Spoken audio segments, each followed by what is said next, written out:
go. Good morning, Rob. How are you doing? I'm great. Great to talk with you, Bill. Yep, fantastic. I think this is going to be a lot of fun here. As I mentioned off air, you kind of check all the boxes for people we love to talk to on the We Are Superman podcast. Everything from, the great work you're doing now, which I know we're going to do a really deep dive on, and also the whole history of your amazing rescue or I guess survival, because it was more you guys surviving the wilderness there. But we'll get into all about that kind of stuff there. But you're up there in Salida, one of my favorite places to be, right? Yeah, it's a beautiful little mountain town. Good skiing, good kayaking, especially this year, I think, and great mountain biking. So all the things I like to do. Yeah, geez, you guys are gonna be piling up sandbags there pretty soon after all the all the snow we've had this year, and I know the Arkansas River going through there is going to be quite full. It's going to be a banner year for the rafting expeditions up there, huh? I think so. I think so. Yeah, not like I think the Sierras are going to be over the top with the amount of snow they've had, but yeah, we're doing well up here. No, people are going to be rafting in their cars over there. They're going to be floating down to the San Francisco Bay or something. I don't know. Well, Exactly. good. Yeah. So, you've managed to quote settle down in Salida. I mean, you've got a lot of adventures all over the world, not to mention a great seafaring adventure. But when you contacted me originally about this, you mentioned, your story of survival, and maybe we'll just start right there. And immediately I said, yeah, I remember that story here. And I started looking into it, and it's like, that was 30 years ago now. I mean, it's hard to fathom it was that long ago. It doesn't seem that long. Does it seem that long to you? Sometime, I went many, many years and never really talked about it. I mean, I didn't avoid talking about it. It was just, one of the events of your life and you go on. But in the last 2 years, I've started a speaking business. I'm a motivational speaker and I teach happiness.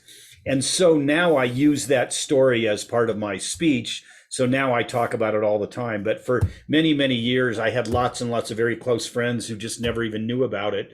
And they'd hear one little glimmer and then they'd go, wait a minute, tell me about that. So that's how we've looked at that. It's just one of the events of a very eventful life, I guess I would say. Right. Well, at least it wasn't something where somebody heard about you said, "Oh, you committed that felony," or I saw your picture in the post office. Yeah. Yeah, right, exactly. So you guys went out on a ski trip. There was what, seven of you, I think, and it was about the time that one of the worst blizzards Colorado's had, which says a lot for Colorado, of course.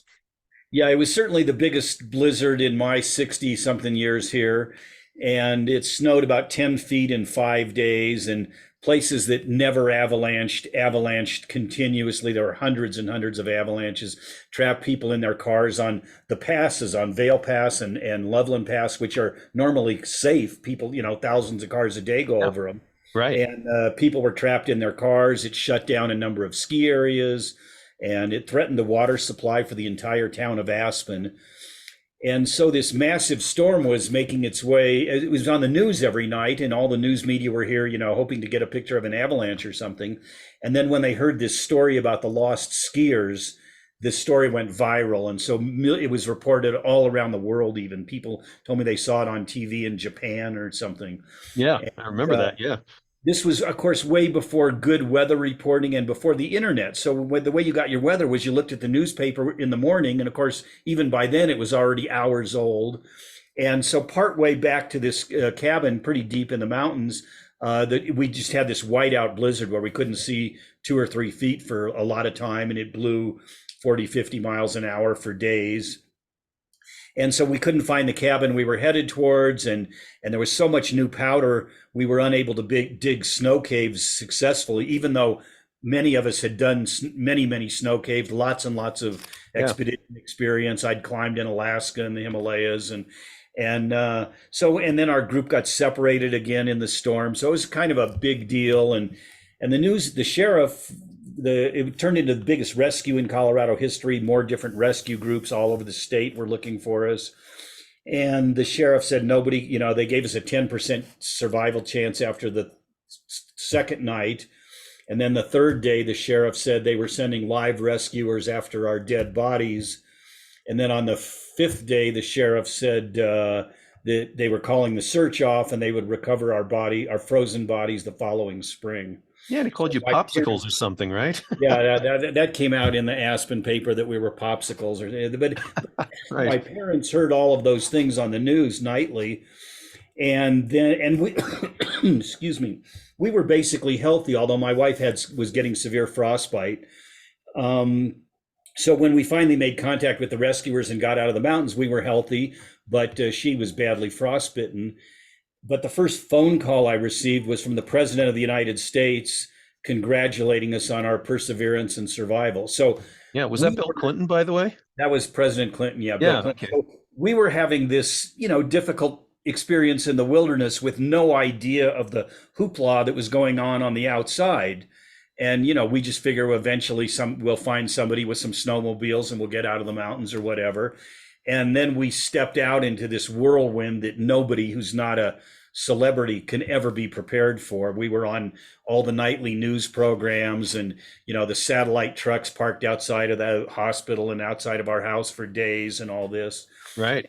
Uh, and that was all quite interesting. And most of the questions were about why we, how, I'm sorry, not why, but how we had survived. What had we done to stay warm and keep moving? And we didn't have enough food for all those days and all that. Because you were But planning on just a couple days in the backcountry, right? yeah, Yeah. exactly. Yeah. Right. And but Katie Couric asked me a different question. She asked why we had survived, not how, but why. And I hadn't thought about it, but I realized as soon as I heard their question, I realized that the reason we had survived was because we were optimistic and we were resilient. And those traits are byproducts of having decided to live a happy life, which is what we had done and always do. And so it was really that optimism and resilience that got us out of the mountains. It was the optimism that we never considered any other outcome other than that we were going to get out of the mountains. And at the exact time the sheriff was saying that they would recover our frozen bodies in the spring, my wife and I were actually discussing how we were going to get a film editing project back on track because of the days that we were missing while we were out in the wilderness. We were Yeah, getting of course. schedule was getting screwed up. So we were having this completely different experience than the rest of the world was thinking we were having. And you have no idea about what they're thinking, right? Yeah, we had no idea. And then our resilience is, that's what allowed us to break trail through thigh deep snow day after day after day to get out, and then lay in the snow all night long with no tent and not enough sleeping bags, and just 2-3 feet of snow falling every night on top of us, and then get up in the morning and continue breaking trail again day after day. So it was that optimism and resilience that got us out of the mountains. And those, as I say, are traits that are byproducts of having decided to live a happy life.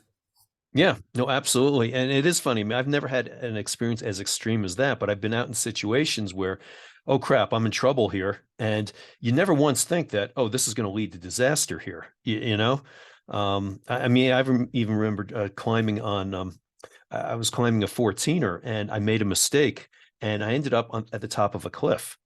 And the going up was all scree, and I knew there's no way I'm climbing back up without sliding down off the scree, probably right off the cliff. So I literally took off my backpack, I threw it off the cliff, and I started basically shimmying down the front of this cliff. And of course, just as I started, it started raining too. Just perfect. But never once did I have this idea that like, oh well, this is where it ends. Well, actually, I did think for a moment that like, yeah, this is what my mom always talked about. I'm going to die in the Colorado mountains somewhere. But yeah, it's just like, okay, I'm just going to take it one step at a time, one handhold at a time, and I'm going to get down to the bottom of this cliff and survive. And Well, my and girlfriend was panicking at the time because she hadn't seen me, but I didn't know what she was thinking. I'm just thinking, I just got to get down this cliff. there are two sides to that. I mean, it could have ended differently for us and for you. Yeah. When the sheriff on the third day, the sheriff said there was a 10%, the rescuers actually said there was a 10% chance that we had survived the first 2 nights in this raging winter blizzard. And that probably was an accurate statement. In other words, based on other people's experiences, 90% of the people wouldn't survive 2 full nights in these in this terrible storm in those out in the open as we were. And so when I talk about happiness, people often say, well, that's where you see the glass as half full versus half empty. And that's the question maybe you were seeing when you were coming down the cliff. And I say it's actually optimism is something different than that, because maybe the sheriff was right when he said we only had a 10% chance. I mean, that was probably statistically accurate. So maybe our glass wasn't 50% full. Maybe our glass was only 10% full. And sometimes in life, that is what your glass, sometimes your glass isn't half full, it's just 10% full. But Right. what we did is we only focused on that 10%. We only focused on the positive. We were aware of the negative, that there were avalanches going off all around us, that we could get caught in one of them. We couldn't see them. We just heard them. We were aware how terrible the conditions were. One of our friends with us, there was a third woman with my wife and I, and she thought there was no point in this. She was ready to lay down in the snow and die. So she left her pack behind, just dropped her pack off her shoulders with her sleeping bag. So for the next 3 days, she had no sleeping bag. My wife gave her sleeping bag to the other woman. So she looked at the 90%, all the negatives that were going against us. And my wife and I looked at the 10%. What did we have going for us? And that's what we focused on. And so we only focused on that optimistic part of it and the solution. And that's what got us out of the mountains. Yeah, that opens a really interesting question, Rob. And you may not want to talk about this because maybe you're going to piss somebody off. But is that 90% negative person, are they like just a drag on you guys? I mean, you guys are optimistic, and here's this person like, oh, we're going to die. I'm going to leave my stuff behind. I might have thought about, no, you're not leaving this. You're going to take this. I mean, could that have really brought you down, or was that just you're just like, no, we're not going to let her create a negative aura around what we have to do? Um, I guess I would have to say my personality was strong enough to assure us that we were all going to get out alive. When she dropped her pack, I was in front breaking trail, and she just decided to drop it. So I didn't see it. So by the time I saw she didn't have a pack, it was miles behind us, and there was no way to go back for it. Right. And then when we got to where we were going to have to lay out in the snow again, that into the second night, I tried to dig a snow cave. Again, there was just too much fresh powder, not enough consolidated snow. So the snow cave collapsed again. And we spent a second night just laying out in the open.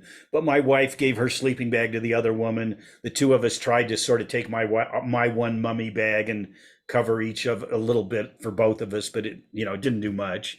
But my optimism and my wife's optimism was enough to get our friend out of the mountains alive.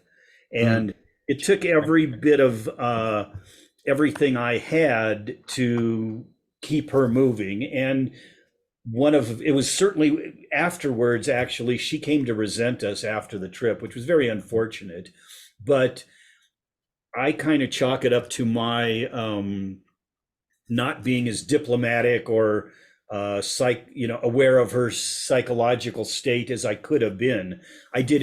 Sometimes I yelled at her to get her keep moving. Sometimes I cajoled her. Sometimes I hugged her, but I had to keep doing every different thing to keep her moving over 5 days. And it worked. I accomplished the main goal. I got her out alive, but in the end, I wasn't really sensitive enough to all of her feelings from her point of view.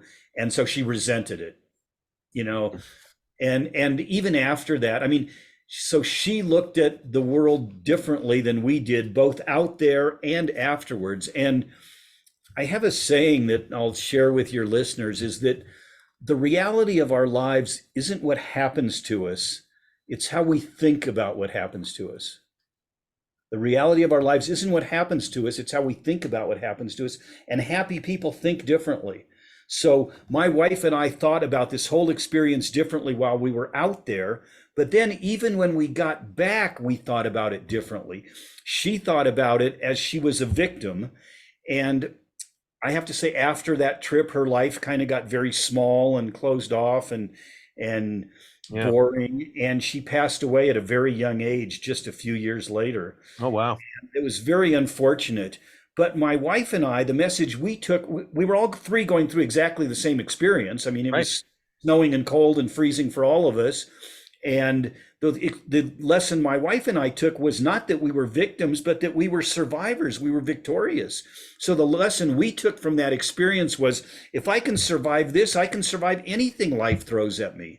And as you said, that was 30 years ago. And since that time, that's how I've lived my life. I can deal with anything life throws my way. And that's what allowed us right afterwards, when we got out, my wife had very severe frostbite on her feet and her hands, and her feet were frozen solid. They were coal black. They were as hard as this table I'm sitting at.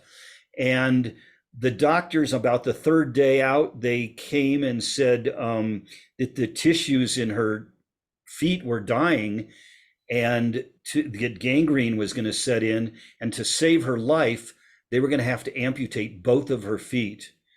And then they told me they would wait a few days and do a second surgery and amputate all of her fingers. Mm. And when they told me that, I staggered home. I somehow got to my car and drove home in a state of shock. And when I walked in my front door, I saw there by the front door a pair of my wife's running shoes where she had taken them off after her last run just before the ski trip. And when I saw that, my legs just collapsed and turned to dust, and I fell on the floor there by the front door. And I just lay on the floor by the front door there looking at these running shoes that she would never, ever wear again. And Right. the tears just poured down my face. And I spent the whole night there just holding myself, crying in a fetal position, contemplating what kind of terrible future awaited us. The doctors were going to cut off my wife's feet and her fingers, and there was nothing I could do about it. And it was certainly the lowest moment of my life, the moment I felt the most powerless and that I'd ever felt. But when the sun came up the next morning, I felt super powerful. And I jumped in my car and I raced to the hospital, and I told my wife she was going to have a complete recovery. And from that moment on, that's all that we focused on, was a complete recovery. And when the doctors came in a couple hours later to prep her for the surgery, we refused to sign the papers authorizing the amputations. Nice. And Yeah. what had happened for me in that one moment when I went from feeling so powerless to so powerful is that at about 3 or 4 in the morning, I had finally drifted off to sleep. And when I did, my subconscious mind took over and stopped thinking about the amputations, but my subconscious took over, and it did for me what it had always done my whole life. It decided to be happy and Right. decided to be comfortable with that discomfort of not knowing what was going to happen. And so that's the decision we made that day. And then the critical decision we made is we decided to be not happy, not if she recovered or happy when she recovered. We just decided to be happy right now in that moment. And that optimism and that the happiness and that optimism and that resilience is what led to her successful recovery. And the doctors were terrific. They treated her in a hyperbaric chamber like they use for scuba divers who've had the bends, and it forced oxygen directly into her tissues. And she was in the hospital for 21 days, and then weeks and weeks bedridden at home, and months of recovery. And the whole time of that months, the threat of amputations was still hanging over our head, but we never focused on it. We only focused on the positive. And day by day, and literally millimeter by millimeter, more of her feet turned pink and life returned to her feet. And a year after that ski trip, we went to Mexico for a victory trip, and Dee was dancing in the sand on the beach, and she had 2 feet and 10 fingers and 9.5 toes. Wow. Yeah, that's terrific. But what amazes me is the flipping of the switch, so to speak. I shouldn't say it amazes me, but I think it's inherent in my own makeup, if you would. Even though I grew up in New York, we're natural pessimists there, but I still I've hated the attitude of some people, like they wake up on Monday morning and it's like, oh, it's Monday and it sucks. And like with the kids I coach, I bring popsicles on Mondays just to show them that Mondays don't have to be bad. Monday, you can look forward to Monday because it's Popsicle Monday. And I Great think idea. yeah, no, and I think there's a certain wiring that says, no matter what the adversity is, today can be better. And and I love that attitude of we had another guy on the podcast here. I met him through the American Heroes Run, and he totally took control of his medical care as well. He had stage 4 cancer of 3 different organs, and he actually, the doctor said, well, you're going to need surgery, and he basically said, we're going to do it right now. we're not waiting. We're doing it right now. He said, Doc, give me your cell phone number too. I want to be able to be in touch with you all the time. And he took complete control of it. And the guy's out there running ultra marathons now, which is just fantastic. And, I love the way you guys took control and just said, I realize maybe the odds of her survival are in favor of her having amputations, but you looked at it like the quality of life isn't what we want to see here, and it's a worthwhile risk because obviously you were taking a risk, but it was Absolutely. obviously well considered, and you thought it was well worth it. And yeah, that's exactly what I talk about. I'm doing a TED talk in a few weeks, and that's sort of the subject of my TED talk is how do we pick up the pieces when we get knocked down by life again and again and again, which we all do. And so how do you pick up the pieces and then step outside your comfort zone again and again? And that's what I teach. And that's what leads to happiness, actually, is that willingness to step outside of your comfort zone, which leads to personal growth. And Right. personal growth leads to happiness. So that's the formula. And that's what I talk about. That's one of the things I teach in my happiness courses. And that plus that point I made where in the middle of the night when I made the decision to be happy first, just like Right. you said, you can just decide that Mondays are going to be wonderful. Yeah. And then you do things. And so happiness actually, there are skills to teaching happiness, just the way you teach track, or you could teach somebody to ski or play tennis or play a musical instrument. Any of those things, if you wanted to learn them, you would first decide, say, that you wanted to learn to play piano. So you made a decision you want to be a piano player. And likewise, you could make a decision that you want to be happier in your life. And then if you were going to be a piano player, you would take some piano lessons or read some books about it. And then you would practice scales and other things. And happiness is the same way. You can make that decision. You want happiness to be a part of your life. Then you study a little bit about happiness, which is what I teach. And then you practice certain skills of happiness that I teach. And just like if you did that with piano, you would become a pretty good piano player. You can become better at being happy by following that same methodology. Sounds like the way Bruce Springsteen taught himself the guitar. That it? Yeah. Yeah, he never had formal lessons. He sat down and figured it out. So Well, you can yeah, take formal lessons. I mean, you can do it either way, but right. you have to either what you could watch a YouTube video, or you could read a book, or you could go to a class about it. But all I'm saying is we think happiness is something that happens to us when we check all the right boxes in life. I Right. got the good education, I got the good job, I met the right partner, I have two cute kids and the white picket fence. I'm supposed to be happy. And what happened during the pandemic is millions of people realized they had followed that formula and they weren't happy and they're Right. not living happy lives. So that's what happened during the pandemic. And that's actually why I had been retired for many, many years. And during the pandemic, when I saw how many people were so unhappy, and I knew that I had a very effective formula for happiness, that's when I came out of retirement and started a new career as a motivational speaker. I Yeah. wasn't looking for something to do in my late 60s, but that's what I've done. Right. Right. So I want to return to all this here in just one moment, but I just want to tell you, congrats on the TED Talk you have. Where is that taking place? It's taking place in Colorado Springs, Colorado on May 13th. And the video will be available sometime about July, I think they say. And I'll just offer something right where we are now for your listeners. They can, if they want, they can text the word happier to 33777, the word happier to 33777, and they'll be able to download a mini course I have on happiness, but that'll also put them in my pipeline, and then they would get a notice when the TED Talk is available. And I also have a book coming out that I've co-authored. It's got some happiness strategies. And so if they text happier to 33777, they'll have access to all that stuff, and it's all free. Wow, every guest I've had has had websites or social media. That's the first one that's had a easy text like that. That's very cool, very innovative. I like it a lot. Yeah, people definitely like it better. I mean, I used to give out my website, and I can give out my website, but this is a way, just a simple way people can right away text it, and they will get a downloadable PDF that is sort of a miniature version of the full day happiness course that I do.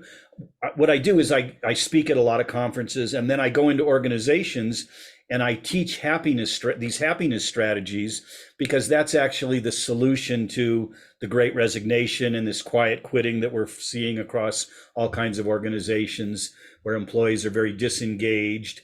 And the key to that, it just like the popsicle thing, the key is to making people happy.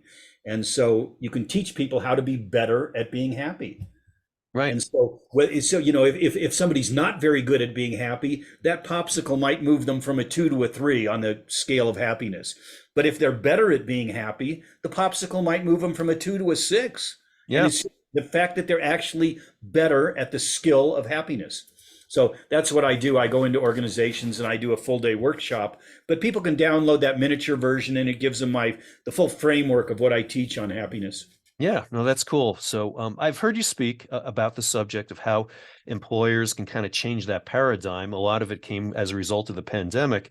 I'm going to play a little bit of devil's advocate with you here when you get into it a little bit, but please do explain, how employers can kind of change that paradigm, because you said the traditional way was employees said, well, I want, if I'm a little bit, have a little more fulfillment or whatever in my job, that's going to lead to this greater happiness. And as you point out, it's really more holistic. It's the employer has to focus on not just what they do in the workplace, but also outside the workplace, correct? Yeah, well, you're totally right. You're not really playing devil's. I mean, wouldn't disagree with what you said at No, all. I haven't gotten to the devil's advocate part. Oh, Don't okay, worry. good. But definitely it's about fulfillment for sure. You have to Yeah, find your job fulfilling. And there are strategies to help make that better. But if it's not a fulfilling job for you, if it's not a good fit, you should be doing something else. But I guess I lost my train of thought there in responding to you. yeah, but let's say you have your quote dream job there, but it's leading to, as you said before, you got your wife and kids and your white picket fence and all that, but you're just in the grind. It's not really giving you all the fulfillment in your life that you really should be craving, right? Absolutely. And I have always, even before I started teaching happiness, I always hated the concept of work-life balance. There's just no such thing. You can't do something for 8 hours a day and put it in a box and call it work and have it be separate from your life. It's a third of your damn life. It's Right. part of your life. So your life has to be in balance. And when organizations do engagement surveys with their employees, a lot of them use a survey developed by the Gallup organization, the large polling organization, and it's called the Gallup Q12, and it's 12 questions about engagement in the workplace. But every single question is some version of how can we make you happier at work, as if you could be happy at work and unhappy at home and be fulfilled. So Right. you can't. So the employer can't just focus on making their work life better. If I make you happy from 9 to 5 and you leave at 5 and you're miserable, it isn't going to work. Mm. So as you said, it has to be a holistic solution. You have to create happy human beings. And Right. part of that is balancing the number of hours you spend at work with the number of hours you spend at home. Part of it is doing a job that does fulfill you. So yeah, we're on the same page there for sure. It's got to be that holistic viewpoint of creating happier human beings. Okay. So how does either the employee or the employer address that? Well, so the let me start with the ancient history. The Greek philosopher Aristotle the scientists actually today define two different types of happiness. And one of them is called hedonic happiness, and the other is called eudaimonic happiness. And that comes from the Greek philosopher Aristotle. And this eudaimonic happiness is happiness that comes from creating purpose and meaning in our lives.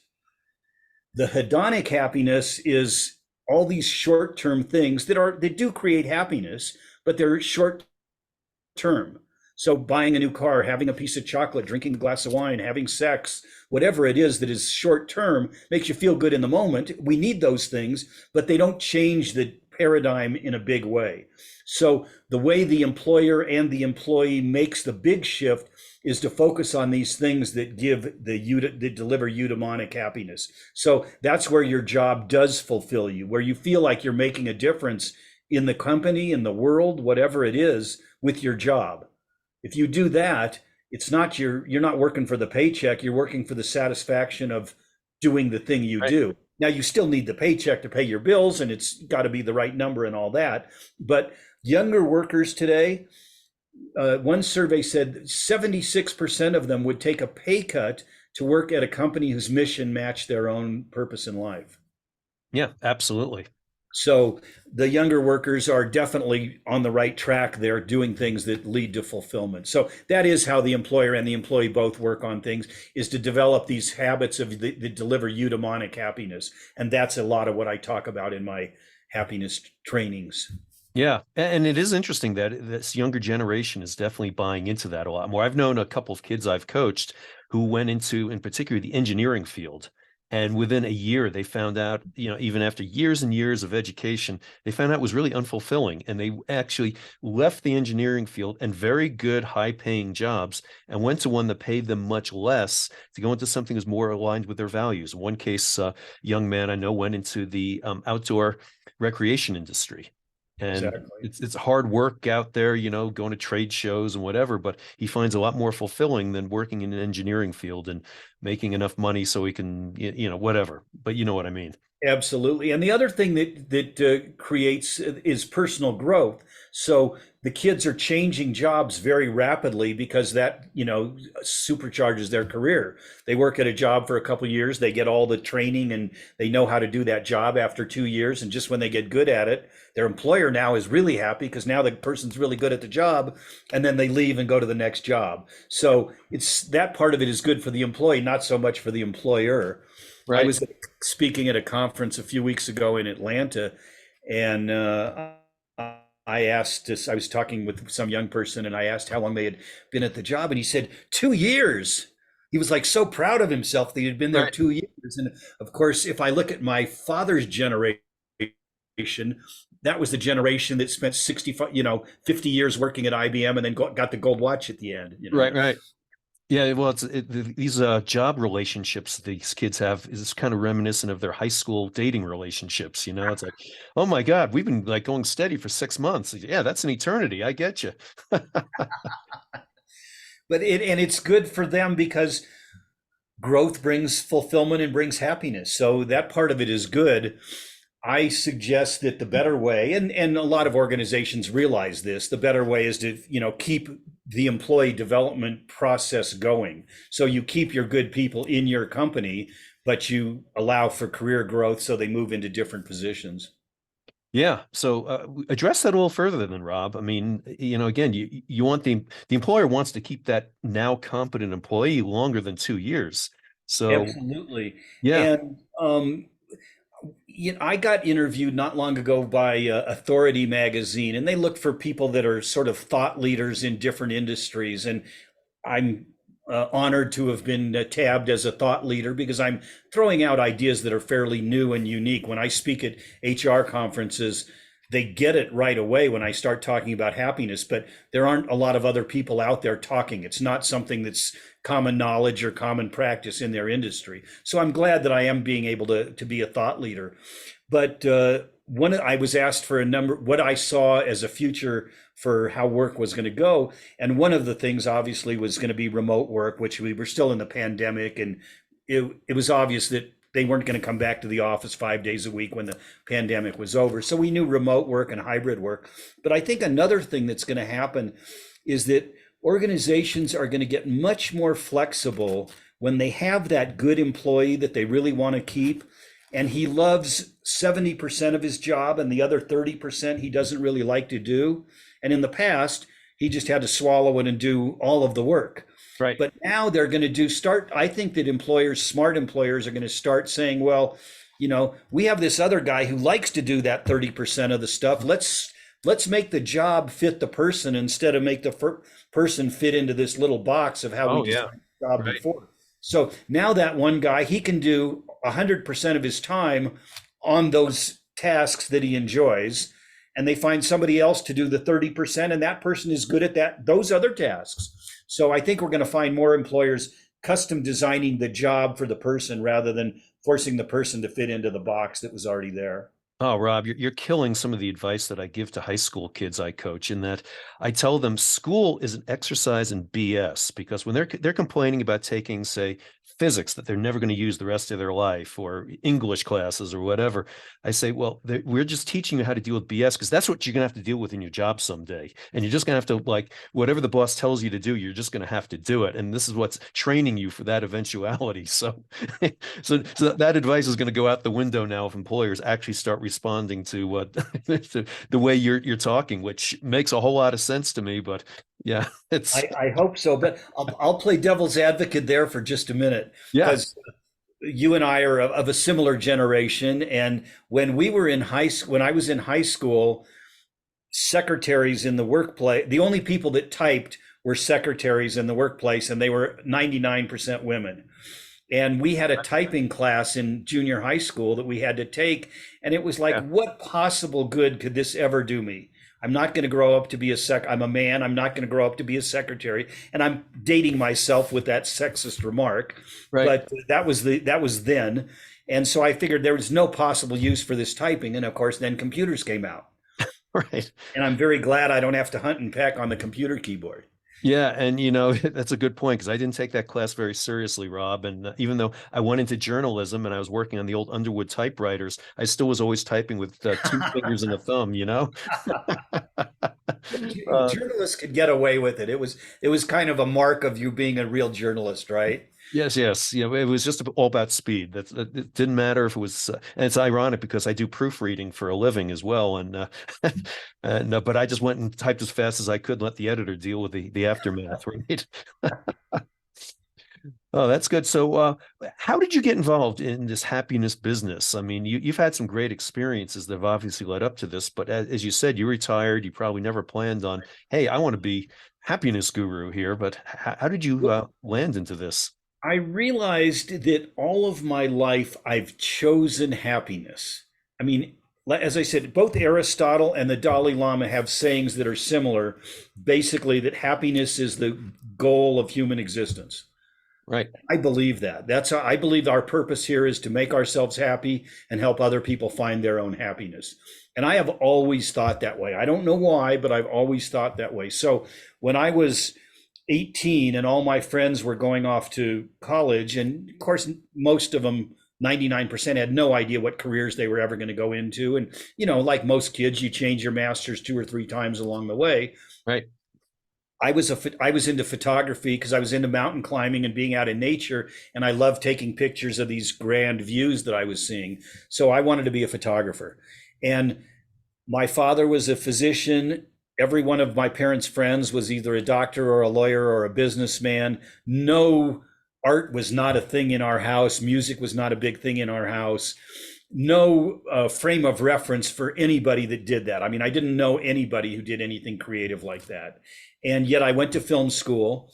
And the things that I loved to do at that point in my life, when I was 19 or 20, or starting my career in my early 20s, I loved to mountain climb. I lived in Colorado, climbed all of our 14ers and climbed all over the country. And I loved to kayak and, whitewater kayak and backcountry ski and downhill ski. Those were the things that I loved. And 5 years later, I was making movies, mountain climbing, skiing, kayaking. So I was getting paid to go ski with a camera on my shoulder. I got paid to go helicopter skiing with a camera. I got paid to go kayaking with cameras. So if you saw me Monday through Friday, you saw me kayaking with a camera, in hand. And if you saw me on the weekend doing what I wanted to do for fun, you saw me kayaking without the camera. So I Nice. had always chosen happiness. And actually, many, many times I was much happier working because I was adding the other thing that I love to do, which was make movies and be Yeah. creative. So often I had more fun during the week than I had on the weekends, if you want to look at it that way. So I had always chosen to do things that made me happy. And then I told you this story about my wife and I and our ski trip, and then, overcoming the frostbite a year later. Well, a year after that day on the beach with that victory celebration where she was dancing in the sand and had all of her digits, Yeah. we sold our home and we bought a sailboat and we set off to sail around the world. And this was long before the days of the digital nomads that we see now, working from everywhere on, because they can work on the internet. In Yeah. those days, there was no internet or it was just getting started. And everybody out there sailing, doing what we were doing, had only one goal: to be happy. Yeah. That's the only reason we weren't sailing to race from point A to point B. It wasn't goal oriented like climbing a mountain might be. It was just we were out there to be happy. And we did that. My wife and I ended up spending the next 17 years living on our sailboat. We circumnavigated the world. We visited 100 countries, lived with all kinds of different cultures. And our goal for 17 years was to be happy. Right. And I was following what had been my whole life. I had always chosen happiness in my life. I had always chosen to do things in my business based on not whether it would make me money, but whether it would make me happy. And it ended up making me money too, but I always did things that made me happy. I never did anything. So Monday for me was always in my life something I looked forward to. It was never a negative thing. And I don't want to paint too rosy of a picture. I mean, I ran my own film production company. My wife and I were partners and we had business, and every business has challenges. I mean, not every day, there were days that I had to pay the bills and keep the lights on and do other things besides skiing with a camera, but still I had always chosen happiness. And so, as I said, I was very happily retired. I retired at 42, and I was in my late 60s when the pandemic happened, and still retired and, waking up every morning and skiing and mountain biking and doing the things I love. But I kind of just felt I saw so many people so unhappy during the pandemic, people that were maybe for the first time ever examining their life and asking that question, am I happy? Now that Right. I've got all this time to sit home, I look at my career and I've accomplished my career goals. Why aren't I happier? Or I'm struggling, and it's the economy is hard and I don't get paid enough and I'm really struggling and I'm really unhappy. So those were what I were hearing people say during the pandemic. And I knew I had a solution for them. I knew how to teach. I knew how to make myself happy and share what I knew with others and how to make them happy. And I had been doing that off and on for years. Just people would ask me to mentor them, or, why are you the way you are? How have you achieved all the things you've achieved in your life? So I knew I had a formula to share with people. I had done enough of it that I knew Yeah. that. And so during the pandemic, I just decided I needed to be doing more of that and helping more people. So that's why I do what I do. Yeah, no, that's fantastic. I'm glad you found a new purpose, I guess. I mean, that's you're helping people find their purposes, but you found it for yourself. And I think it kind of goes back to what we were talking about earlier, in that, when the pandemic started, it was very coincidental. I'd sold my youth sports business that I'd had for 14 years. I was very fortunate actually to get out of that business when the pandemic was starting. But, so many people were just crushed, like, oh my God, I'm stuck at home and I'm bored. And that for me, it was like fantastic. I don't have, I had another business idea that I didn't launch because the timing was just really bad then. So, man, I was at home. I was doing landscaping projects and I was running and doing all these things. And, to me, it was a great opportunity to get in the outdoors. It wouldn't be so crowded either. Although in Colorado, it was pretty crowded because that's what a lot of people discovered that, although some people were bitching about being stuck indoors. I'm like, you're crazy. Get outdoors. It's here. I mean, that's the one thing you can do right now. But again, it kind of came down to that attitude of what can you do given a very adverse situation. Exactly. So you just Yeah. spent more time looking at solutions than you did looking at the problem. Yeah, absolutely. And that's what I tell people. I say, you have to look at this situation realistically. You can't just have rose-colored glasses on and look at, as I said, at the optimistic side of it. You have to look at it realistically. But then, however much time you spend thinking about the challenges that face you, that you have to overcome, the negative part of it, spend 3 times that amount of time looking at solutions. So if I look at the situation before me, maybe I have a business challenge or whatever it is, a health challenge or a family challenge or whatever it happens to be, look at it realistically, see the positives, see the negatives, spend some time looking at the negatives, at the challenges you have to overcome.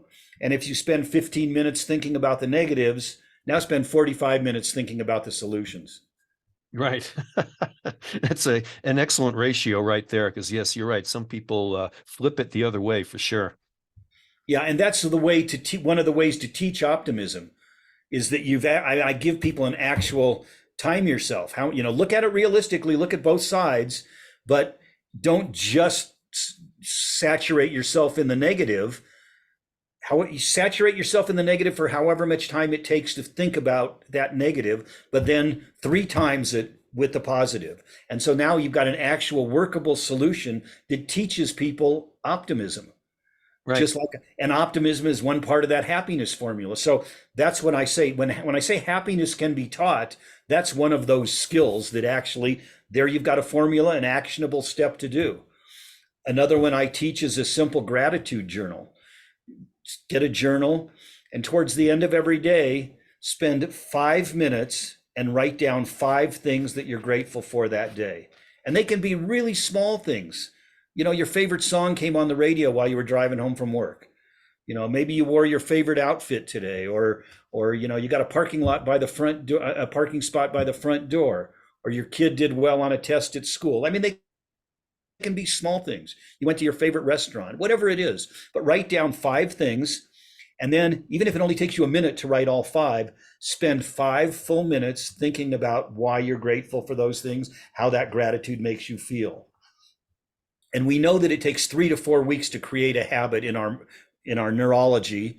Yeah. And so if you do that every day for a month, each time you do it, when you feel that feeling of gratitude, you'll be triggering the chemicals, the happy chemicals in your brain, dopamine and serotonin, and it'll make you feel good. And if you do this every day for a month, you will relate doing that to feeling good, and you'll want to continue doing it. And I have people that I've shared this with that have now been doing it for years. Right. And it really makes a big difference in your life. So again, that's another simple happiness strategy that people can adopt that'll make a change in their life. I think you've made it so simple, which I like, because I think a lot of people have fear of journaling. You hear that talked about a lot. There's mindfulness and, all these buzzwords going around these days. And people think, oh, God, I don't have time to be journaling like that. So I like this ability. Hey, 5 minutes, and it's all positive. It's all about gratitude. So I think it's that's a great exercise right there to really just get people into a very simple, not very time-consuming habit. Exactly. And those habits are what over time, they're what make the difference for you. I teach in the framework I teach actually there's traits of happiness and habits of happiness. And it's kind of a loose definition between the two, but when you do something enough that it becomes part of your personality, now it's become a trait, something that's part of who you are. So my wife has been journaling for probably 40 years, and that's part of who she is. So if you do some of these habits day after day for a week, they're just habits. If you do them for a month, they're habits. But at some point, it becomes part of your trait. So for me, looking at things in that optimistic manner, where I look at the realistic, and then I look at the challenge, and then I spend 3 times, 3x amount of time on the solution than I did thinking about the challenge, that's a trait for me. That's how I look at every part of my life. So, I've started this new business, this speaking business. It's a very challenging business. I mean, you go from being a nobody to having to convince event planners that you can speak well and that you've got something to offer. And, Right. they've got 1,000 people coming to their event, and you've got to provide a transformational experience for those people. And so, it's a challenging business to start. And I've started, I think, maybe 5 businesses in my life. I'm a sort of serial entrepreneur. Right. But I just use that optimistic view of how I face every challenge in my business. Yeah. And, we've talked about, overcoming fear, so to speak. I just kind of touched on that. And obviously, you've done that starting businesses. I mean, it's a scary proposition to start businesses. And I'm going to jump back a little bit, but I'm sure a lot of listeners are saying, my God, 17 years on a sailboat. I've got a lot of fears about, am I going to be bored with this after a month? Am I going to run out of food? Am I going to sink? Am I going to be eaten by sharks? Or, I'm sure that there's an awful lot of fears. And instead, you obviously went into this with a great attitude that, personally, I think what a great adventure. But I also think, Wow, 17 years. That's a long time to be out there. However, I mean, I like to travel as much as you do. Well, actually, I shouldn't say that. You probably enjoy it even more than I do, but you saw a lot of great things. So obviously you weighed that and said, yeah, I'm sure you had some fears about what could go wrong out there, especially since that was probably before we had all the technology to stay in communications as we do now. But you got to see 100+ countries there, which, I mean, talk about weighing pluses and minuses and getting over those fears. Well, certainly when we started out, we didn't think we were going to go for 17 years. Right. We had saved up enough money to go for 3 or 4 years and then be able to come back and kind of reestablish ourselves and, go back to work. And that's what we thought we would do. Um, it just turned out to be so wonderful. And our finances, the stock market was really good. And I was spending a lot of time managing my money. And at the end of 4 years, my nest egg was bigger than when I had left. So Nice. I couldn't afford to come home. It was cheaper to go out sailing. And Right. then the salt water corroded my watch and I lost track of time and 17 years went by just like that. No, that's what it was, huh? Uh-huh. But here's the thing. So I actually, because our life on the boat required us to every day step outside of our comfort zone. I mean, Yeah. every day we were in a new country, a new language, different weather, worrying about wind and waves and all those things that you can imagine. And so over time, I actually developed a blueprint for how to step outside of your comfort zone. And that happiness that I talked about from Aristotle, Aristotle realized that happiness came from doing things that created purpose and meaning in our lives. And those came from personal growth. And personal growth comes when you step outside of your comfort zone. Right. So when we started sailing, it took us out of our comfort zone every single day. And the result was happiness beyond what we could have believed. It was, if you had asked me before, I would have said I was a 9 on a 1 to 10 scale of happiness. When we got out sailing, I was at 26. I didn't know the scale went that far. Right. And because we spent every day creating a life that we knew was worth living and we were worthy of having that extraordinary life. And so we knew that out there, and it just filled our lives with this joy and gratitude. And over time, because our life required us to step out of our comfort zone day after day after day, I developed a blueprint for how to do that. And that's a lot of what my TED Talk is about. So again, if people do text that, they'll get the notice when the TED Talk is out, and they'll get this whole formula. But I'll give you a little brief version of it here. The blueprint that I developed for stepping outside of our comfort zone time after time after time is I chunk it down. So rather than say, most people, when I tell them we sailed around the world, that first thought is some fear-based thought. I'd love to do that, but it'd be too scary. Yeah. Well, what specifically are you afraid of? So really chunk your fear down, define very specific fears. Now, you may have 10 fears associated with sailing around the world. You're afraid of getting lost at sea. Okay, we'll carry 2 or 3 extra GPS units. Fair You're enough. afraid of encountering a storm. Well, go practice and learn how to reef your sails, have a very sturdy boat, carry extra bilge pumps. You're afraid of getting seasick. Well, go experiment with different medications until you find one that works for you. So if you can chunk your fears down, whatever your goal and dream is. Now, most people, it's going to be not sailing around the world, but whatever goal or dream people might have, if it's going to take them outside of their comfort zone, which many dreams will, this is how to do it. Break that fear down into very specific little fears. It might be 10, 20, 30 fears for one dream, but break it down into each fear and come up with a solution for dealing with each fear. And then when you've done that, there's just one more step. You just decide to take action. Right. And courage isn't the absence of fear. Courage is feeling the fear and going forward anyway. So if you're a fearful person, just decide to face your fears. Yeah. No, I absolutely like it. And where I see it applying too, Robbie. I was just thinking, I've got an 18-year-old living in my basement right now, and I drive him to school every day, and every single day he forgets something. And, he's on the track team. I mean, one day it was his trainers. I mean, something pretty essential like that. I mean, it might be as simple as a water bottle or something. Well, you can deal with that. There's a water fountain in school, whatever. But yeah, we've actually come up with a method. It's like, okay, every day you're going to get your crap together the night before, so that when you pick up that bag, you're not going to forget the uniform you need, or your shoes, or your books, or whatever it is. It's just a little bit of addressing the issue, coming up with a plan to deal with it. Pretty simple. Exactly. And that what you just described is a success rule for life. I mean, right now it's his track bag, but 15 years from now it'll be something much more serious probably. And if he's developed that skill that you're giving him, he'll have a way to deal with that. Yeah, well, he's going into the army in a few months. He better have it together here real soon. They will help him with that. Yeah. You also got me thinking, Rob, speaking of travel, yeah, I have a motto.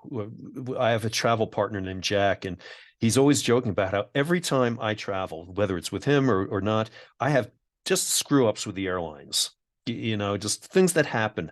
But it always works out. And that is our motto when we travel. It's like it'll all work out. I mean, even I was in France, in the Alps, about just over a year ago, and my passport got stolen over there. They took my whole backpack out of my friend's car. They broke in his car, and among the things I got was my passport. Well, I was literally supposed to get on a plane about 17 hours later to come back to the U.S. So all of a sudden, I'm stuck. And so I had to go to Bern. I was staying in Switzerland, so we had to go to Bern and go get a new passport. And I got a couple, in the end, I got a couple bonus days there. My travel plans fortunately were flexible enough. I got to see Bern, which I never would have seen. Little secret for people, you go to a passport office in the U.S. and it takes you, like, I think they say 8 to 13 weeks to get a passport. You know how long it took me in Switzerland? 5 hours. Yeah. Yeah. Yeah, but still, it's like, well, it all worked out. And that's the way it always is. And I think it's a great way to look at a lot of things. There's so many catastrophes we have in life. And, aside from the fatal ones, it's like it'll all work out. Well, that's great. I have a wonderful story that parallels what you just said. I had a friend of mine come to me, and she said, "I know you've traveled all over forever, and my husband Larry and I want to take a trip to Europe, and we're not sure whether we should do a package tour or do it on our own." And I said, "Do it on your own. It's easy driving." I think I can't remember where they were going, Italy or France. But anyway, I said, "It's easy. Go rent your own car, be on your own, do your own thing." And I talked to her about that. And then one of the things I said to her, and just know up front that it's not all going to go according to plan. Nope. And so she went to Europe. She comes back, and here's exactly how she said it to me. She said, "Larry got sick and ended up in the hospital in Italy, and we had the best time ever." And it was, she said, just what I kept, when he was in the hospital, I just kept repeating what Rob had said. It's not all going to go according to plan, and that's part of the fun of it. And they had a fantastic trip, and now she's continued to travel on her own like that. She and her husband doing it on their own rather than a package tour. So, but I just love the way she said it didn't go according to plan, and that's what made it so good. Yeah, no, absolutely. I mean, um, anytime you go to foreign countries, there's always some adventure there. I mean, I was thinking, we were flying from Cusco, Peru in 2017, and we get to the airport 3 hours before our flight, and they told us we're too late. We're like, what? And meanwhile, a line starts forming behind us as we're arguing with the counter about how could we be too late, and other people are finding themselves in the same boat. And then we notice lines are forming all throughout the airport, and people are pissed off, and literally an honest to God riot broke out. I mean, people were smashing signs. They were jumping up on the counters. The gate agents were actually hiding and locking themselves in offices to get away. And the federales had to come out here to break up this riot going on. And the whole thing, Rob, was the airport had run out of jet fuel. If they'd just been honest with us, we would have said, okay, third world country. And, Right. we had to come up with a whole alternate plan there and everything. But that's what happens in a third world country. You got to roll with a lot of this stuff. And it's like, okay, well, third world country, you can't help that. I mean, I Yeah, don't, and I didn't bring jet fuel with me to the airport. So. so the lesson we learned along those lines is not to have expectations. Right. And you mentioned mindfulness a little bit earlier, And one of the pillars of what I teach is based on mindfulness. So if people are not familiar with mindfulness meditation, it's a wonderful practice, and it also contributes to happiness for sure. You know, they've got MRI scans of people meditating that prove all of this. It triggers parts of the brain that are related to happiness. But I've adapted the concepts of mindfulness into another part of what I teach. So the parts of mindfulness meditation, it is where you just focus on your breathing. And as your thoughts wander, you try not to judge that your thoughts are wandering. And you just gently bring yourself back to thinking about your breath and being in the present moment with your breath. But your mind wanders all the time. And so you don't judge the fact that, oh no, I'm not meditating right because my mind wandered. You just gently bring yourself back. Yeah. And when you bring yourself back, you just stay in the present moment, focused on your breathing. So I've adapted those two concepts to part of what I teach about happiness, because happiness is an emotion that only exists in the present moment. I can't go skiing today and store up extra happiness that I can use tomorrow, like leftovers. Yeah. It only exists in the present moment. So if I want to experience my happiness, I have to be present. I can't be here talking to you and working on my cell phone and thinking about what's going to happen tomorrow and worrying about something else at the same time, or otherwise I'm missing my happiness. So when you're out there skiing or doing whatever it is for you that brings you that happiness, be totally present and focus on it. So that's one part of the happiness framework I teach is you have to be present to experience your happiness. So spend more of your time being present. So when I'm here with you, Bill, I have not once during this time we've been together thought about whatever the rest of my day is. And I'm not going to think about it now. Yeah. I'm totally here with you, totally present. And so, you know, when you get together with your friends for dinner, put the phone away and be totally present with your friends. And then you'll realize why you love being with your cool friends. When you're doing something, teenagers, yeah. Yeah, when you're doing something with your kids, right, focus on what awesome kids you have. Don't be doing something at the office. So be present, because that's how you experience that happiness. You can only experience that happiness if you're being present. Right. And then the other part of mindfulness is where you don't judge yourself for when your thoughts wander, and you don't judge your thoughts. The more we can eliminate judgment from our lives, the happier we will be. Because when you travel, if you put your judgments on how things are supposed to be, you are setting yourself up for misery and failure. When we first left the US, we left from Florida, we sailed to the Bahamas, and this was quite a long time ago in the mid-90s.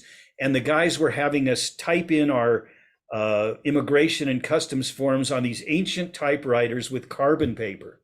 Right. And my first thought was, my God, this is so inefficient. If they just did it like we do it in the US. And then luckily I slapped myself and said, if I wanted it done like they do in the US, I should have just stayed damn home. Yeah, right. And so the more you can avoid putting judgments on other people about how things should be, the happier you will be. Because Bill, your rules for life are different than my rules for life. I might think it's, unacceptable for one of us to show up 5 minutes late for the Zoom call. And you might think, hey, 5 minutes, what the heck? So your rules are different than my rules. And if I put my rules for every part of life on you, I'm setting myself up to be unhappy. Oh, yeah. And then if you stop judging others, eventually you might be able to stop judging yourself so harshly as well. Yeah, no, that's a lesson I had to learn as a coach for a long time, is just how to roll with things. I mean, I'm dealing with teenagers. It's very different than when I coach adults, for instance. And, for one thing with teenagers, they have to be at practice every day. Adults, they don't show up. Well, you know what? They paid to be here. If they decide not to show up, I can't do a lot about it. But teenage behavior, a lot of times you just have to roll with it here. And, one thing I teach kids all the time that I coach is very similar to what you're talking about with the mindfulness, is I teach them or I preach to them maybe, is about compartmentalizing things. So, when you're at practice, I don't want you thinking about the fight you had with your mom on the way to school today, or the fact your car ran out of gas, you forgot to bring lunch today. None of that has to affect your practice. So when you're in practice, I want you to focus on having the best practice possible. I don't care what happened earlier today. And likewise, don't be worrying about what you have to do later. You have to go make up with your boyfriend or girlfriend or your mom who you pissed off or whatever. You can't affect that here. And likewise, you get out of practice and don't worry about what practice was like, good or bad. That's when you need to focus on your homework and you're dealing with all the other issues, taking out the trash, whatever it is. Exactly. Be where you are. Yeah, no, absolutely. Another thing's kind of funny is I had a talk yesterday with the kid who's living with me. We were at a track meet. I was working as a meet official, and he was talking to one of his teammates, and he was kind of half jokingly saying, "You wouldn't believe, but he like has me like come up with a game plan for every single race, as if this was like the craziest idea in the world." But just explaining to another kid, you just don't go into a race with no idea what you're going to do, because that's what a lot of kids do, obviously, and that's what people do in life quite often. They go into whatever they're doing with no idea. And I told this kid, I want you to plan out not only every single lap, but where you're going to surge within each lap and who you're going after in the race. I mean, I want that pre-planned so that you're not just going into this race willy-nilly and just coming out of it and saying, huh, I guess I could have done that. And I never thought of that before. Absolutely. And of course, all of us learn through life that it's a combination of these two things that we've talked about. It's that intentionality that you just talked about. So you have an intention for the race. And as I said, I've always been very intentional about my life. When I was 18, I knew I wanted to go to film school. Yeah. And then, so I've been intentional, but you also have to be present and roll with the punches. And I think part of figuring out life and growing up is that balance of when do you do which, because you definitely need to have intention, but you also need to be open to opportunity and be in the present moment and see what's happening. Yeah, absolutely. No, those are great lessons right there, Rob. The students that you have, so to speak, I mean, you're doing a lot of work with corporations. Do you do classes for individuals as well? Tell us a little bit more about the scope of your work. Well, I'm just realizing that I have not had any way for individuals to follow up with me. I have this one free thing that I mentioned that they can download, but I realized that wasn't enough because I keep getting requests for how can I take the next step? How can I get more of this? Yeah. So I'm just literally now in the process of designing two different online courses. And I'll have a short 90-minute course that'll be somewhere around $90 or something like that. Excuse me, for a 90-minute course for people who want just the basics, how to get from point A to B, find more happiness in their lives. And then I'll have a longer course that's based on the full day workshop that I do with organizations. So again, if people text to that 33777 number, if they text the word happier, they'll get in my pipeline. When the TED Talk comes out, they'll be notified. They can watch that, and it'll have strategies. They can actually watch the talk and put those strategies to work in their life right now. And then when the course comes out, they'll get notified of the course. And if they're interested, they can follow up there. And there may be some other free parts of it that I'll put online. I've just realized that I don't have an offering for individuals, and that's part of what I want to accomplish. All right, you're already a step ahead of me there. That's great. That's super. So awesome. I love those tools you have for folks, and hopefully you will take advantage of your text offer there. How about some travel stories here? I mean, I talk about how things screw up, but obviously I've posted a lot about some of the great things I've seen and things I've learned and what have you. I'm sure you've got a ton of those, don't you? I do. I'll tell you two of them, I guess. We were in Fiji, and the guidebook, we all have these guidebooks. They're not Lonely Planets, but they're for sailors, and they show you the charts and where the bottom's like and where the coral reefs are and all that. And the guidebook was just kind of inadequate, and we were really upset with it because we're used to having pretty good guidebooks. So in frustration, I just tossed it across the cabin and threw it in the back of a cupboard and said, let's just do it like we used to do it in the old days, where you looked at the chart and said, gee, that looks like we could sail in there and it might be interesting, and let's go do it. So we sailed to this one island where we sailed to one place where we were the second people ever to call on it. But we got there and the guy said, oh, everybody that comes here signs the logbook. You have to come and sign the logbook. So There's one we other went name in there. inside the community building with him, and he had the logbook, and there was only one other name in it, and that had been 13 years previously that a sailor had visited there. So we signed, and we became the second people to visit there. It's like a But Yogi Berra story there in a way. It's like, well, nobody goes there because it's too nice or something like that. exactly. So, but then a couple days later, we went to another place. I just looked on the chart, looked like we might be able to get into this village. And we were the first people ever to call on the village. And there was one guy there who spoke English. And he was just so friendly and wonderful to us. He welcomed us to the village. He showed us everything. Um, he had a plot of land that was about a 2-hour walk each way. And we went with him several days in a row, walking to the plot of land. And then he would harvest some of his fruits and vegetables and carry them home. And that was that night's dinner for he and his family. And if he Nice. didn't walk to the plot the next day, there was no dinner. So that's what he did every day. And he told us how he had been to the big city, the capital city of Fiji, Suva. He had been there twice. And on both of the trips that he had gone there, all the other people had gone to see the movie theater and all the fancy stuff in the big city. And he had gone to the public library and read about crop rotation and different crops he could plant. And he brought all that knowledge back and he shared it with everybody in his village. And he was just the nicest, most gracious person I'd ever met. And as we sailed away a few days later, I waved to him as we pulled anchor and I waved over the stern as we sailed away. Yeah. And I realized that he was a better person than me in every regard. He was a better father, a better husband, a better community member. And he was just this most wonderful, wonderful person. And yet, in his entire life, he had only had really one choice, whether he was going to be a farmer or a fisherman. Yeah. And here we had all these choices in our life. Right. And it really hit me hard that, that he was that way and that I had so many opportunities. And it really made me feel like I, as you said earlier, had to do more with my life in some sense.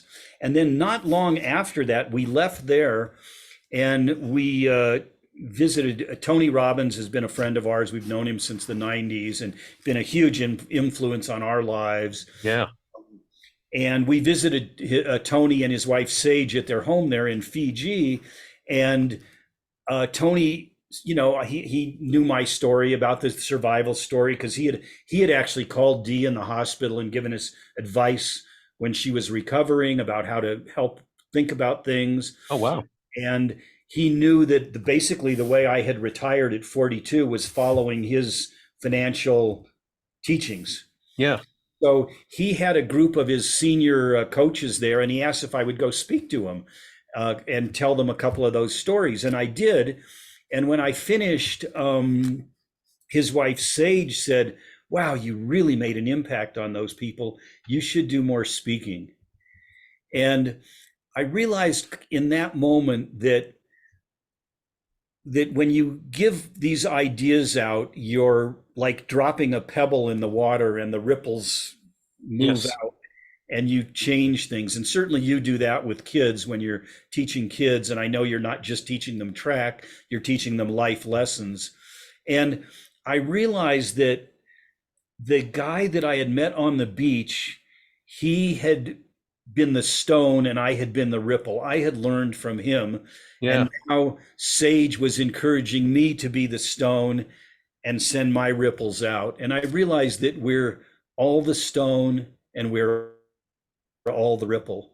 And everybody's voice matters. And we should all try and use the best of what we can to help others. And I think that's really the definition of your especially when you deal with young people wondering what their purpose in life might be.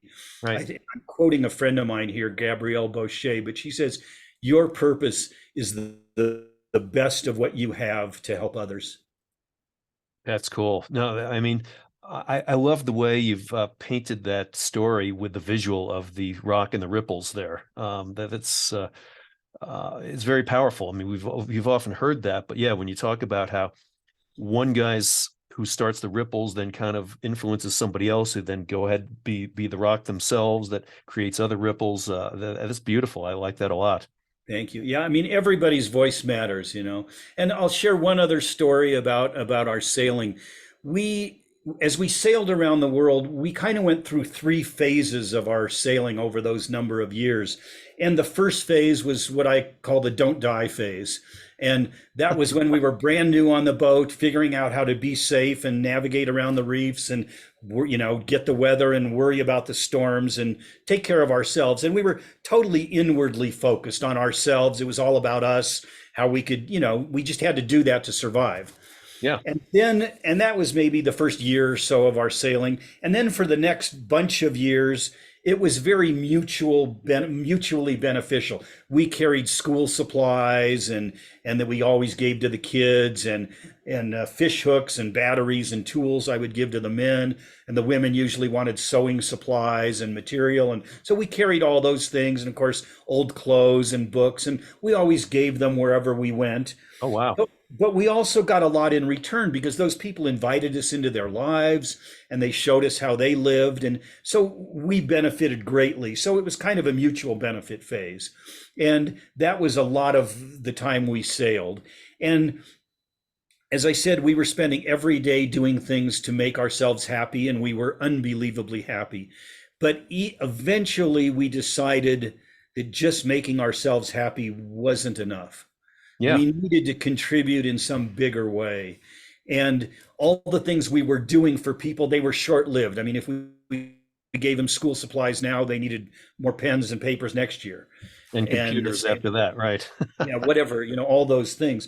And when we sailed into this medium-sized city, the first port of call we land in the country of Indonesia, we were met on the beach by a young woman.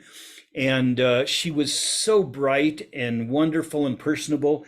And she offered to be our guide that she could practice her English. And she told us she was going to a local college there.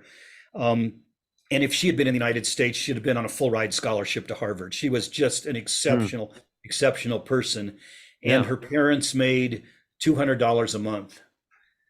And so, Wow. you know, a little over $1,000 a year.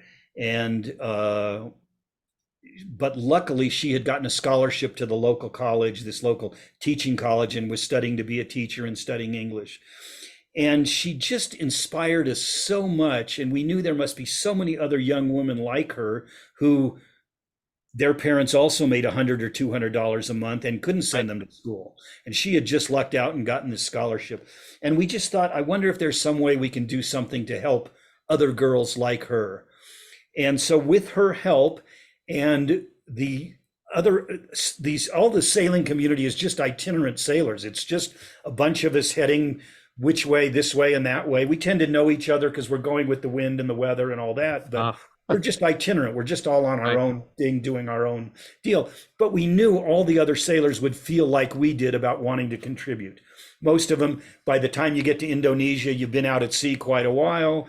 You've probably gone through those same phases we had of the internally focused don't die phase and then the mutual benefit phase. And most of them had gotten to this place where we wanted to contribute on a bigger scale.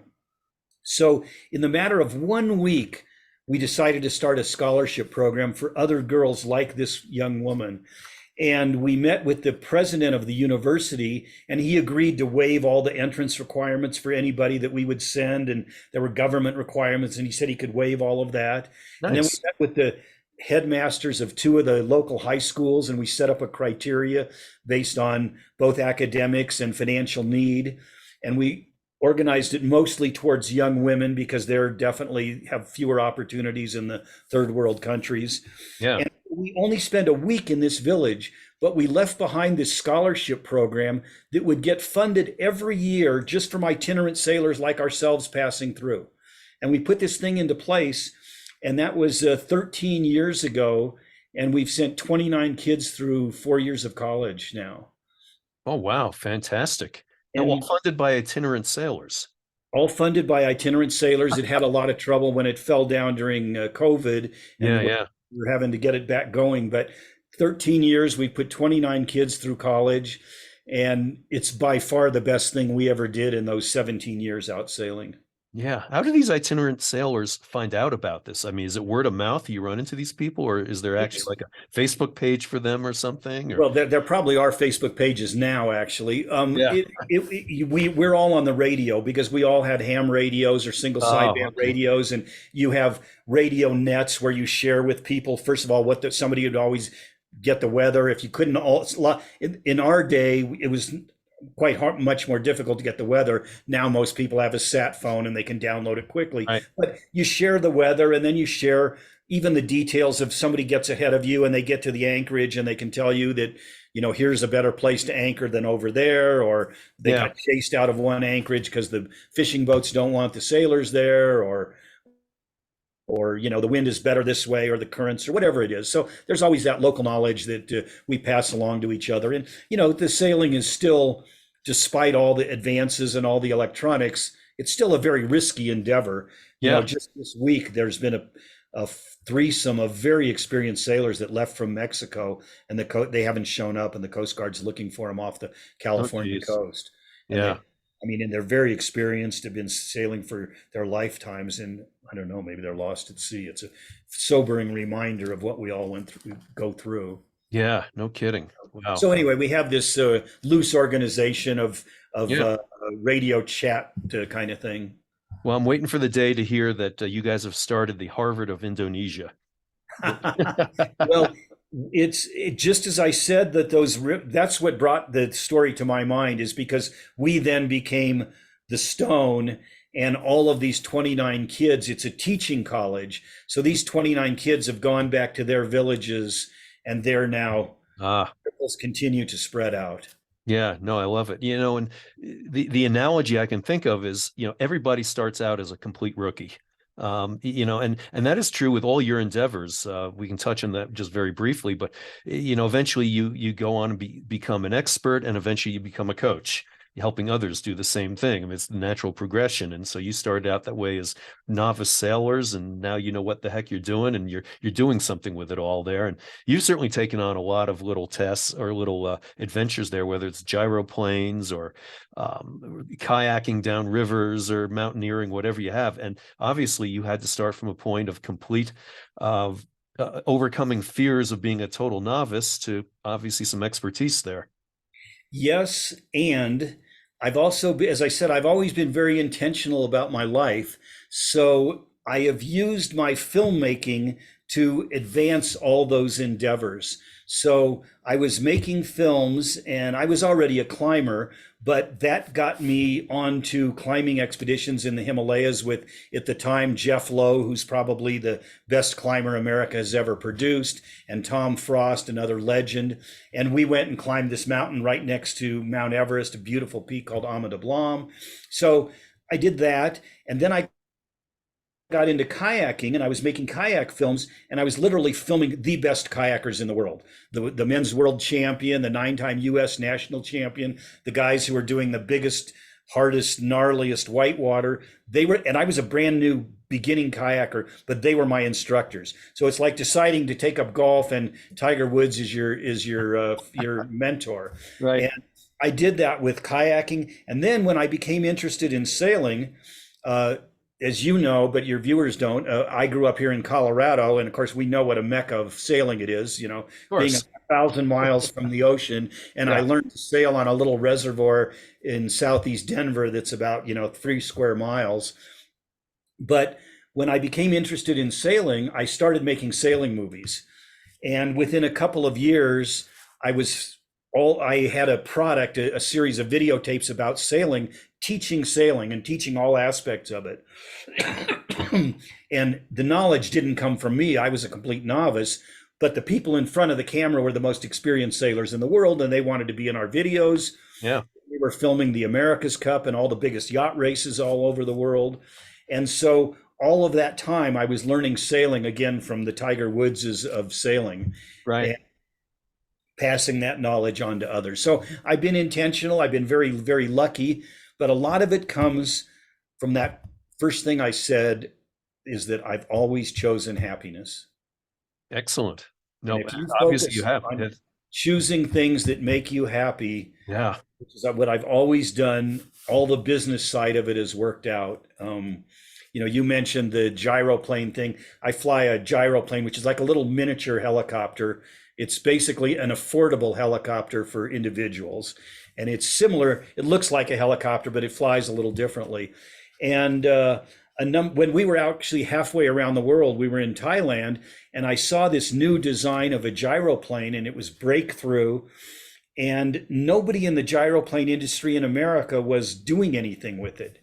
And the law had just changed about gyroplanes, and none of the gyroplane manufacturers in America were seizing on this law that would allow them to do business in a different way. The FAA had just changed some things, and none of them were seizing on it. And I was like, this is the most amazing opportunity. Why aren't not you guys doing any of this? And none of them did. So I put my boat on the hard. I pulled it out of the water, put it in a storage yard in Thailand for a year. My wife and I flew to Poland. I looked at the gyroplane. It was as great as I thought it was going to be. I signed a contract to become the US importer for it. I came back to the US. We bought a motorhome to live in, and I started a business importing these aircraft into the United States. And I knew nothing about any of this. I was a pilot. I knew how to fly. I Right. knew absolutely zero about importing, about sending stuff over on cargo ships or getting it in through the FAA paperwork. I didn't know anything about any of that, but I figured it all out. And in the next 6 months, the window, what happened when the FAA made the law, it was only going to be in existence for about another year because they were changing the laws, but these things could get grandfathered in for about the next 6, 7 months. Hmm. So I knew I had a business that was just going to be a year long, and then I was going to go back to my sailboat. Oh, So okay. I started this business to import these gyroplanes, and none of the existing manufacturers did what I was doing, although they could have. And I sold like $1.2 million worth of gyroplanes in 6 months with myself as the only employee of the company. My competitors, the four competitors that were already in that business, that already knew how to do that business, they did a combined total of about $200,000 in business, while I did 1.2 million. And then I closed it up and I went back to my boat. Nice. And that was an ability to see an opportunity that other people weren't seeing. And Yeah. that again comes from that optimism and looking at things in a different way. Yeah. So is the FAA just basically banned them now? Is that why you had to shut down your shop basically? Or No, the FAA wanted to get them into a different category. ah, And it's kind of complex to explain. I'll try and explain it briefly. The FAA wanted them in a different category, but there were a bunch of them that were already floating around out there that were in no category. So the FAA said, all the existing ones we want to register in a certain way. And then starting January of 2008, everything will go this way from then forward. So the window just ended in January of 2008. So I ah, took advantage of it. Now that window has just sort of come back where people can do, just in the last year, they can do again what I was doing in 2007, 8. But between 7 and 8 and just this last year, they couldn't sell them as fully manufactured. They could only sell them as a kit where you had to build it yourself. no, the old experimental aircraft in a way. Exactly. Yeah. So it's kind of a complex explanation, but I just Yeah. looked at things differently and saw a different opportunity than other people were seeing. And even when I asked them, are you going to seize this opportunity? None of them did. Yeah. Boy, I think what a great opportunity. I could like beat the I-25 traffic. I could just take my gyroplane down to the other side of town and avoid all that traffic during rush You, hour, you know? you actually could. Yeah. Wow. Boy, you know, That's one of the most fun things about flying a gyroplane is flying over a traffic jam. I bet. And, I don't see them. I mean, all I think about is the only time I see anything similar to that is you get one of those guys in the beach chair with the balloons on the back, and he's floating around. Well, this is a little more sophisticated than that. Right. Yeah, really, seriously, why don't we see those? I mean, are we gonna, I mean, I'm afraid of someday seeing collisions in midair and people dropping out of the sky. I, But I think what we're going to see before the gyroplanes is the basically drones that carry people.